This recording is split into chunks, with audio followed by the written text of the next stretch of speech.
is E&P Reports, a vodcast from editor and publisher. Since 1884, the authoritative voice of news publishing.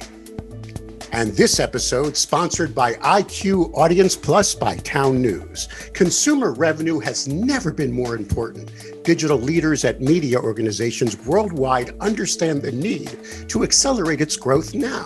Plus, traditional one-size-fits-all paywalls aren't the answer. They're blunt instruments that treat all visitors the same way. IQ Audience Plus is a smart, dynamic metering solution that empowers media companies to maximize revenue by identifying key audiences, seeding engagement, and growing membership and subscriptions.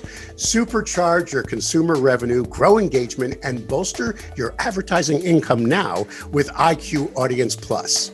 Visit townnews.com EP today to learn more. And hello and welcome again. I'm Mike Blinder, publisher of E&P Magazine Quick Housekeeping. If you're listening to us on your favorite podcast channel, please follow us right now. Watching on our YouTube channel, smash that subscribe button below, hit the bell to the right. You'll get an update each and every time we upload a new episode of E&P Reports. I've got a big panel with me today, and I'm honored to have the people from the American Journalism Project. We have Anna, welcome, Anna Nirmala. Am I saying your last name correctly? Nirmala, it was close. Thanks, Mike. No, it's probably. And Sarabeth Berman. Sarabeth, I was talking with Anna when we were doing our, green room pre-chat that you seem to be giving away a lot of money. Can we have some right now? Can you open up? I'm kidding. But you guys have been in the news a lot lately. Another email just flew in. You're doing so much to support the industry. We just had to quickly get this interview scheduled. So thanks to both of you for setting some time today, okay? Thanks for having us. One of the organizations benefiting from the AJP is Block Club Chicago, spoiler alert, winners of 3 Epi Awards this year. And congratulations to you guys for that as well. We do those in conjunction with the local media consortium. So we have with us now Stephanie Lulay, I'm saying that correctly, the co-executive editor and co-founder of the book, The Block Club? That's correct. Great to be with you, Mike. And Shamus Toomey, the publisher and co-founder as well. Guys, I studied your platform today and I find it amazing. And of course, joining me today is our contributing editor, Gretchen Peck. Gretchen, why don't you start off? What questions do you have for our group today, especially about the latest and greatest stuff that's happening now? Well, let's talk a little bit to Sarabeth and Anna, if we could, for a moment. I was looking back over my notes from late December 2018 when I spoke with Elizabeth Green, one of your co-founders. And at that point in time, this was just a fresh idea. Venture funding was top of mind. And she had set kind of a goal of $50 million that she wanted to raise to support nonprofit and nonpartisan local news organizations. So tell us a little bit about what's happened with the American Journalism Project in the years since. And then later we can talk a little bit about how some of the recent grant monies have been distributed and used.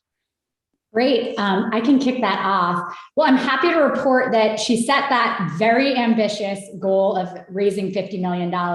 And as of this December, we surpassed that by $3 million and are headed into funding, raising our next fund so that we can continue to really catalyze the growth of the nonprofit news industry. You mentioned the term venture philanthropy. I'll just say that, Elizabeth Green, who comes from education reporting and had covered the education world really closely, and that's the field that I come from, had looked at the way in which venture philanthropy had played a really catalytic role in spurring the growth of education organizations across this country, and specifically the growth of charter schools. The Charter School Growth Fund is really central to a lot of the expansion of charter schools across the country. Putting aside what you think of charter schools, they really have played this role in expanding an industry. And so she looked at that as a reporter and said, okay, my own industry needs this. We need to really take this burgeoning field of nonprofit newsrooms that are figuring out a new way to finance and sustain local news. And we need to play a role in trying to catalyze that. And so that's what we're doing. Mhm. That's exciting stuff, but that is by no means disparaging. I have to ask Sarabeth, to the for-profit news organizations that are out there. You're simply focusing on making sure that there's still a nonprofit venture happening in some way, shape, form, or size in certain cities or certain content areas, correct? Yeah, that's exactly right. You know better than any, and your listeners know better than anyone, the real life implications of the decline of local news across this country and the very, very difficult market conditions for local newspapers in particular. And we're coming at this from the perspective that is having very dire implications on the health of our communities, on the state of our democracy, and that we have to figure out a new way to continue to finance the growth of nonprofit news, to the growth of local news. And we think the nonprofit business model is a really smart business model that we should be investing in. So that's what we're focused on. Anna, you are VP of Portfolio Success. What is your job with AJP? What is your function there, and what do you normally do in order to help champion the cause?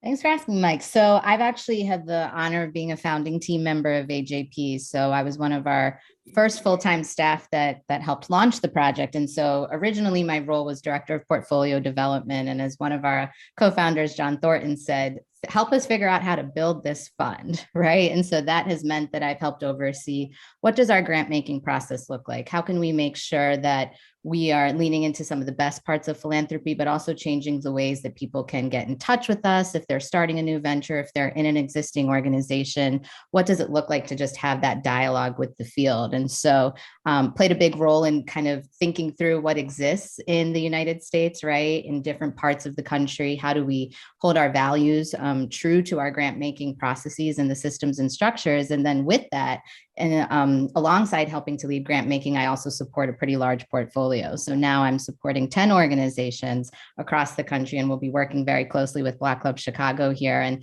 that really looks like our grant making that goes towards business and operations roles. And so thinking through how we can come alongside leaders like Shamus and Stephanie to really understand what it means to grow the business and grow it in a sustainable way. That's a perfect segue, because that's why I wanted to come to you, because you're the one overseeing Black Club Chicago.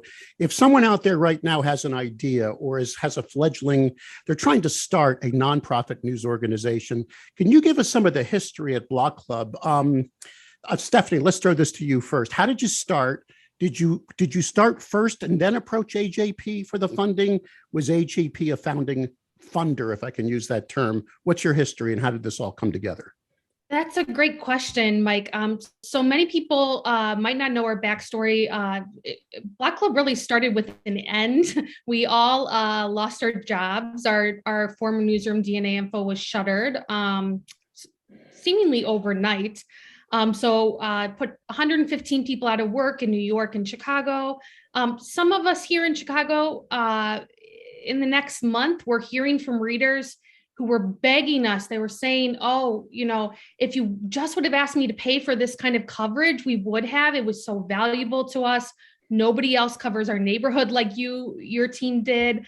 So a few of us got together, and at the time, admittedly, we didn't know a lot about nonprofit news, but we're journalists. So we dug in and did a lot of research and, decided launching a new newsroom as a nonprofit was really the way to go for us to really be able to focus in and hone in on best serving our communities. So a couple of us got together, decided to launch Black Club.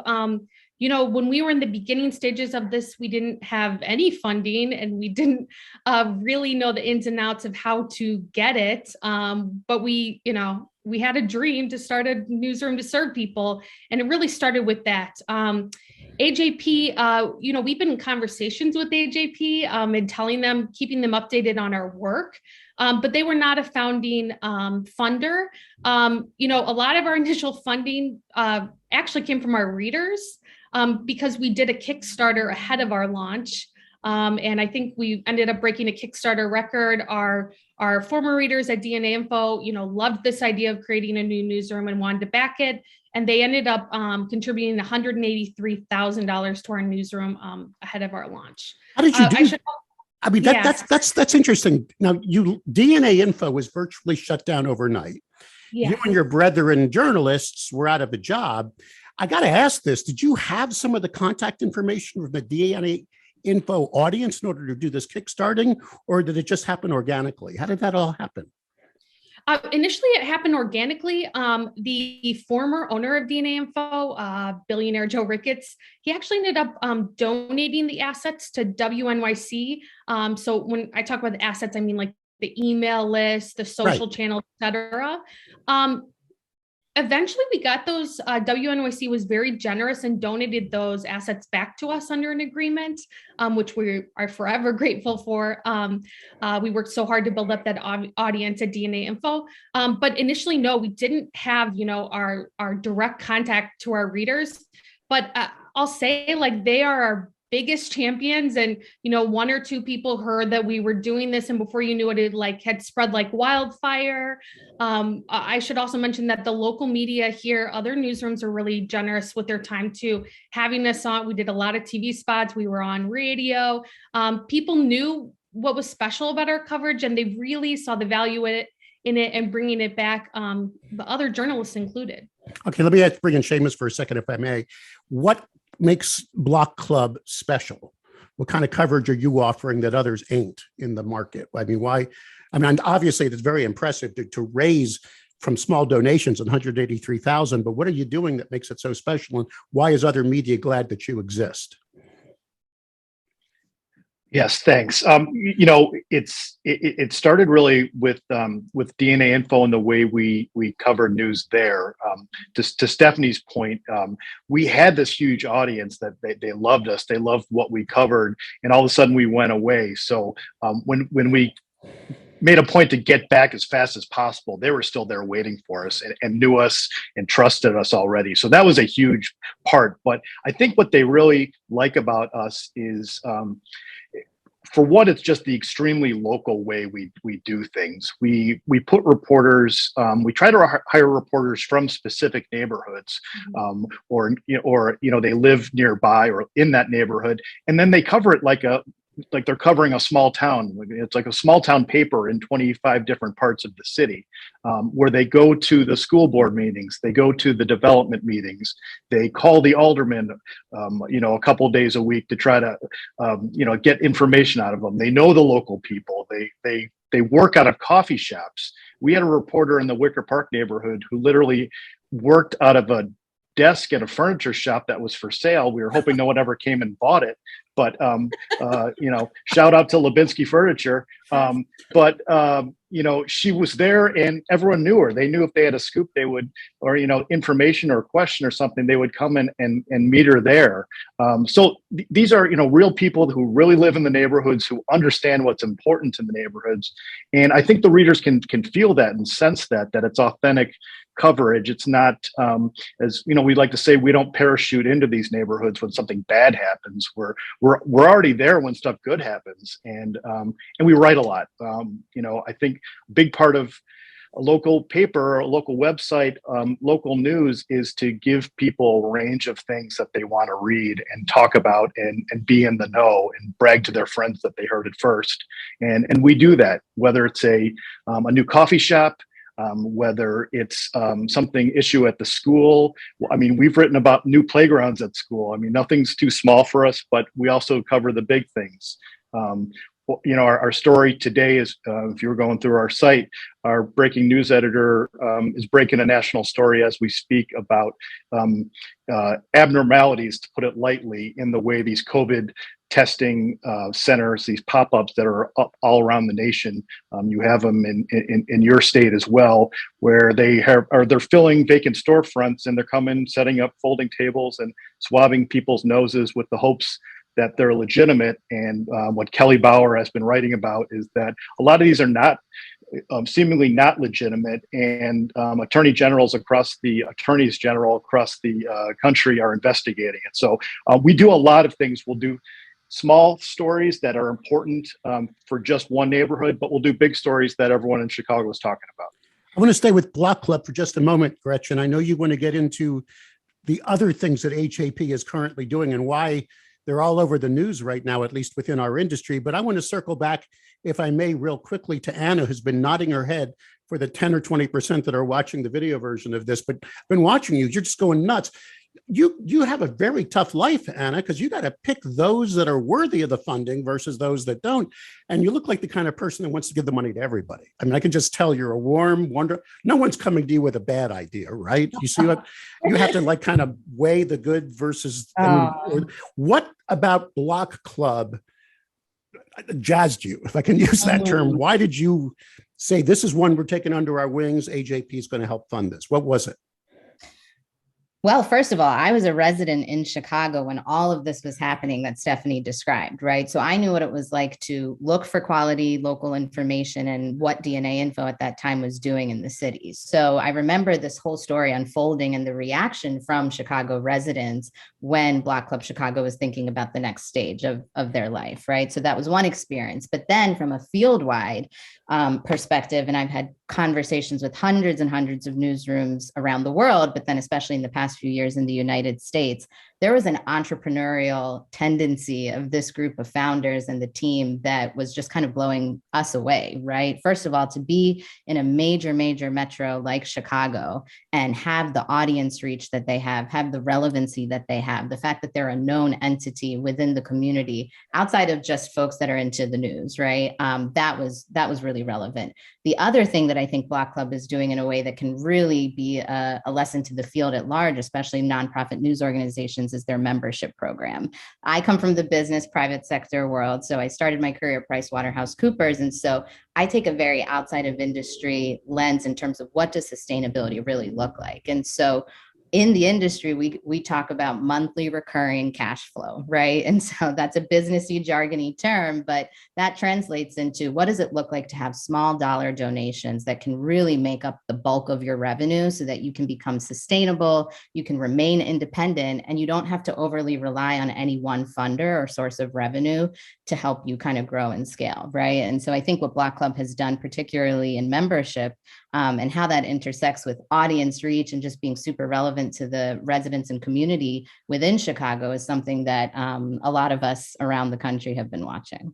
48 hours ago, we were making a decision. We publish, we have a 55,000 email database of those industry executives. That's what E&P has. And every day at 12 noon Eastern, we publish what we consider the curation of all relevant industry content. We do that in conjunction with America's newspapers. It's our most widely read. It's got every story in there. And 48 hours ago, we were trying to pick the lead between one story in Chicago, where my client newspaper, I consulted for 8 years ago, the Chicago Sun-Times, was being picked up by the nonprofit radios.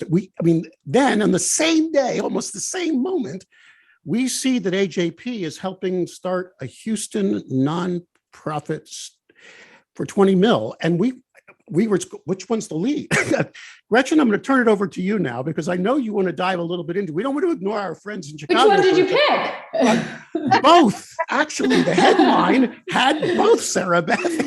Which makes sense, because they're part of a broader trend, I think, which is really big. Metros recognizing that we have to serve our communities and that there's a strong business model in the nonprofit business model. And both of these communities are leaning in. Well, I think Gretchen's got some questions on why. Go ahead, Gretchen. I know you, because you never chatted about and this. I would like to come back to Shamus and Stephanie after this question, if I may, because I'd love to know about the grant monies that you've received and how you plan to use it. Good. But let's talk about Houston for a moment, because that was Sure. big news. It got a lot of attention. And I understand, Sarabeth, that really came out of some data that AJP compiled. I'm wondering if you could talk a little bit about what you were studying in Houston, which has, of course, the Texas Tribune, the Houston Chronicle in place. What data did you look at that sort of inspired this project? Sure. First, I'll just say that, over the last decade, the nonprofit news has been emerging. And we are really excited about this trend. It's really a counter trend in a lot of ways to the decline of commercial newspapers. And in Houston, we were approached by several funders there who their mandate is to invest in the health of Houston, the health of the community. So the Houston Endowment, which was our main partner there, their priorities are educational opportunity and community engagement. They want Houston to be a thriving community. And they looked at the reality that Houston is the 4th largest city in our country. It's growing. And the reality is that the local news industry is contracting. And so they looked at this issue and they looked at their other priorities, educational opportunities, school board, a hugely complex school system that needs to be covered. They looked at their priority to get community engaged, and they realized, how are we going to achieve these priorities if we don't have an informed community? And so they approached us about looking at this and trying to understand it. We've developed a program to really to work with local philanthropy to try to diagnose the challenges in their community, try to identify the gaps, and try to figure out solutions for how to solve the challenges there. So we looked at the market, looked at the state of local news, and then we also did community listening and surveys in several languages, and really tried to understand what it is that Houstonians, where they get their information right now, whether it's local TV, public radio, the newspapers, Facebook, social media, church groups, and what do they want? What's missing? And what we heard was a clear need for more kind of day-to-day practical service information about how to navigate this really complex city, and a need for more accountability, more journalists out there that were asking questions on their behalf. And so these philanthropists got together and decided to make a very significant investment in a nonprofit newsroom that the goal is to supplement the coverage in Houston. It's not to replace it, it's to supplement, it's to bring more reporting into Houston. The content will be free and available to all, and available for republishing with attribution. And we hope we'll make meaningful progress towards building the local news ecosystem in a really important city that's growing and diversifying. I think often, and I was talking to veteran columnist Mike Barnacle about this yesterday, a lot of times, and we're seeing this play out in Baltimore now with the Baltimore Banner and the Baltimore Sun coexisting, we kind of frame these stories as competitors. But for so long, as has been our history in this industry, many of those major cities had numerous sources of news, and they all coexisted and even competed a little bit fairly well. So perhaps that's where we're heading now. Let's go back to Block Club, if I may. Tell me a little bit about the money that you received from AJP and what are your plans for it? Stephanie. Yeah. The bottom line is that AJP's investment in us in Block Club is going to allow us to kind of supercharge our business operations. Like a lot of newsroom founders that are kind of starting up with small cash flow to start, and we really bootstrap this, and that has meant that Shamus, Jen, and I, the co-founders, along with our director of development, Maple Walker-Lloyd, we have been wearing a lot of different hats. We wear, it's our job to bring in money. It's our job. Shamus still answers the phone himself when somebody calls Block Club with a tip. Shamus is also our shipping department. We have very popular merch, and he ships all of it. So as co-founders, in addition to the things that we are trained professionals at, running a newsroom, right? Editing stories and assigning out stories and helping reporters, all of the things that we typically would do in an old school newsroom. We have had to double, wear a ton of different hats and take on a lot of different roles. As you can imagine, when you're doing 20 jobs, you can't possibly be doing the best at it, right? So because of AJP, thanks to AJP, we're going to be able to bring in to really hire this pretty robust business development team and operations team to work alongside our Maple, who right now is our only staffer who is focused purely on revenue. So what is it going to mean? It's going to mean that we are hiring a vice president of revenue who oversees the entire, all of our revenue operation. It means that we are going to be hiring a director of membership services, so someone who oversees our subscriptions. Right now, that's something that primarily the co-founders split when we're not doing 20 other things.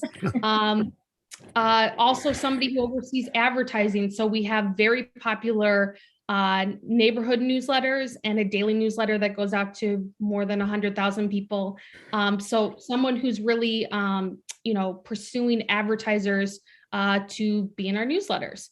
Also, somebody who is focused on major gifts, major gifts, not only from foundations and donors, but also from corporate sponsorships. We really have not pursued corporate sponsorships at all to date because of this bandwidth issue. So it's going to really supercharge our operations, our business team. And, what really excites me about it is in the end, once, thanks to AJP's investment, we'll be able to hire these positions, sustain them initially. But by doing so, it means that they're going to bring in more money for Black Club, which means we're going to put more reporters on the ground, neighborhood-based reporters on the ground. It means that we're going to be able to dive into more of the serious issues that we've been able to touch on, these problems with COVID and health-related disparities that COVID has exacerbated and really revealed, right? But also, the environment, a lot of the investigative work that we've been able to do today, it means that we're going to be able to do so much more because we have a whole team focused on bringing in revenue. I want to circle back to Sarabeth for a second, because one of the things that I love you said was sustainability. I was interviewed by a very popular podcast series that was trying to get into the media world. And one of the things I said is there's a lot of money being given away right now by the big tech companies, and good or bad, right or wrong. I don't want to get into the politics of that, Sarabeth, but what it does, some of that, in my humble opinion, is being given just for the sake of giving, but it's not a sustainable project. It's a one-hit wonder, excuse me for using an old disc jockey term from my old radio days. So I think that's wonderful. I think the fact that you guys are saying we'll get you jump started as long as we see a business model that can use this to grow and survive. But I want to bring up a separate point, and I hope you don't mind me, getting in here, Gretchen. But you're talking now about Chicago and Houston. These are amazingly important metropolitan areas in our country, but I don't go to bed at night worrying that they're going to become news deserts. I think there's enough economy, enough thirst for news, and enough entrepreneurial people there. What about the smaller places now that are losing their independent voice? Youngstown, Ohio almost lost all independent journalism, but somehow it got saved by another for-profit news entity. But every day we're hearing about communities losing this final check to power in our, if I can be so bold, say in our Madisonian democracy. Do you guys look out for that as well? Is it all just the majors you keep your eyes on, if I may ask? We are very much looking out for that and really focused on that issue. I should say that I actually do think we should be up at night about news coverage in our major metros. I think if you look closely at the research and the complexity of these cities, the diversity of these cities, there are huge swaths of these major metros where our population is, where people are really not being well served by local news. So I would be up at night about that, but I know we all have plenty to be up at night. We also need to be up at night about rural communities and the many communities that are becoming news deserts. And we're very focused on that. So I'll give you an example of a project that we've worked on over the past couple of years. We helped two remarkable reporters out of West Virginia, Ken Ward Jr. and Eric Ayer, who had come from the Charleston Gazette-Mail. They'd been covering West Virginia for decades, won Pulitzer Prizes, MacArthur Genius Award winners. And they had been suffering from the same pressures that we're also aware of, and had been laid off from their jobs at the Charleston Gazette-Mail. And we helped them to launch a new news organization in West Virginia, which is now the second largest newsroom in West Virginia, the largest newsroom that's really focused on sort of civic original reporting in the state.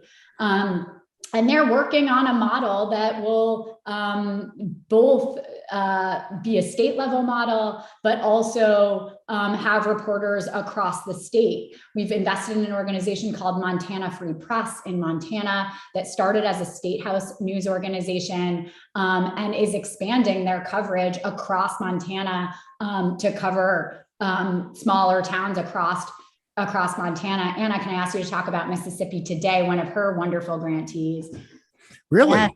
Yes, absolutely. I support organizations in places like Mississippi, as Sarabeth said, in Vermont. And in Vermont, we serve largely rural populations actually within that state. And then also in places like El Paso, Puerto Rico as well. And so to Sarabeth's point, I do think we're really, really focused on both and, right? These large metropolitan centers, and then also the states like Mississippi, where really figuring out a sustainable solution in one of the poorest states of the country is complex, right? And making sure that every resident in that state has the information that they need. It's certainly something that we face in Puerto Rico as well. And so one of the strategies that I'm working on with different organizations in the cohort is, what does it look like to think through an expat strategy, right? Where people might still have connections to home, but leave and go elsewhere, right? And so how do we really think of creative solutions that make sense market by market, right? And so I think to Sarabeth's point about Houston and New York City, documented, for example, an organization that we support here in New York City is really focused on serving